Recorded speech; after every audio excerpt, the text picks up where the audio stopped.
This channel does not promote any violent, harmful, or illegal activities. All content provided by this channel is meant for an educational purpose only. Top quality और consistent performance के लिए सिर्फ silver pump नाम याद रखना।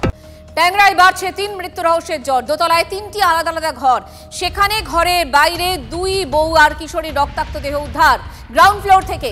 আর অভিষিক্তার কাছে গাড়ি নিয়ে দুর্ঘটনার কবলে ২ ভাই ও ১ নাবালক। মৃতদের মধ্যে ছোট ভাই প্রসূনদের স্ত্রী রমির গলা এবং হাতে ধারালো অস্ত্রের আঘাত রয়েছে। আর দাদা প্রণয়দের স্ত্রী সুদেশনার হাতেও ধারালো অস্ত্রের দাগ রয়েছে। এই মুহূর্তে আর কি তথ্য পাচ্ছি আমরা? দুর্ঘটনাস্থলে রয়েছেন আমাদের প্রতিনিধি সুপ্রিয়।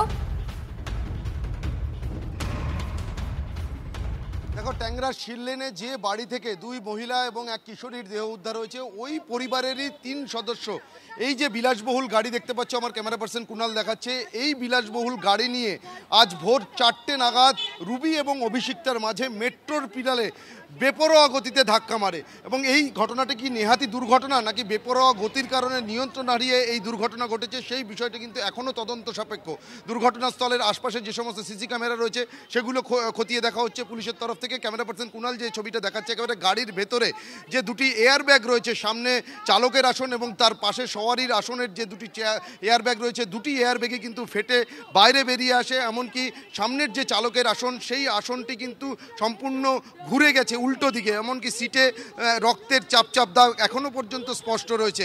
আর এই গাড়িতেই সামনের দুদিকে প্রণয় দে এবং প্রসূন দে ছিলেন এবং তাদের পরিবারেরই ১ নাবালক সদস্য, সে সেই গাড়ির পেছনের অংশে ছিলেন।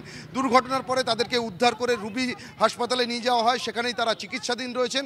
এবং যে বেপরোয়া গতিতে মেট্রোর পিলারে গিয়ে ধাক্কা মেরেছে এই গাড়িটি, সেখান থেকে কিন্তু এখন প্রশ্ন উঠছে যে বেপরোয়া গতি থাকার কারণে নিয়ন্ত্রণ হারিয়ে এই দুর্ঘটনা নাকি এর নেপথ্যে অন্য কোনো কারণ রয়েছে। কারণ ওই একই পরিবারের ৩ মহিলা সদস্য, যাদের মধ্যে একজন নাবালিকা রয়েছেন, তাদের দেহ উদ্ধার হয়েছে রক্তাক্ত অবস্থায় বাড়ির ভেতর থেকে। ভোর ৪টে নাগাদ এই দুর্ঘটনা ঘটে। ইতিমধ্যেই গড়ফা থানাতে এই গাড়িটি নিয়ে আসা হয়েছে। ফরেন্সিক এক্সপার্টরা তারা আর কিছু সময় পরে আসবেন, এই গাড়িটির ফরেন্সিক এক্সামিন করা হবে, এক্সপার্টরা নমুনা নজর থাকবে আমাদের অবশ্যই এক্সক্লুসিভলি সেই বিলাসবহুল গাড়ির ছবিও আপনাদেরকে আমরা দেখালাম টিভি9 বাংলার পর্দায়।